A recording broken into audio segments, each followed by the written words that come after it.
Բարև ձեզ սիրելի հետևորդներ։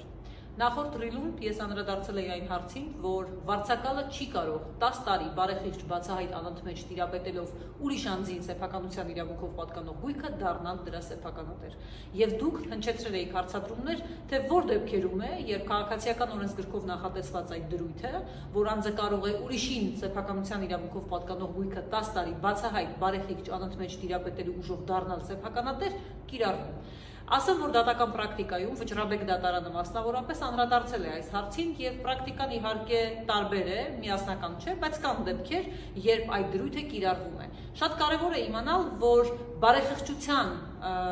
հատկանիշը ամենաէականն է։ Բարեխիղճ նշանակում է սեփականատերը նախ կամ գործողությամբ կամ անգործությամբ պետք է ցույց տա, որ ինքը հրաժարվում է իրեն սեփականության իրավունքով պատկանող գույքից։ Եվ որ էլ ավելի կարևոր է, բարեխիղճության մեջ պետք է տիրապետողը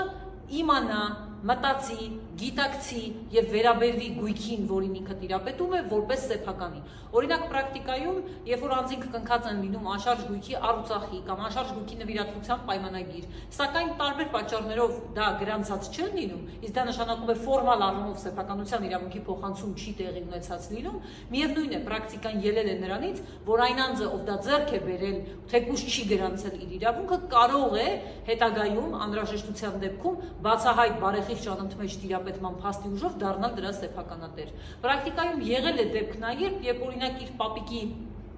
պապիկից իրեն անցած գույքը,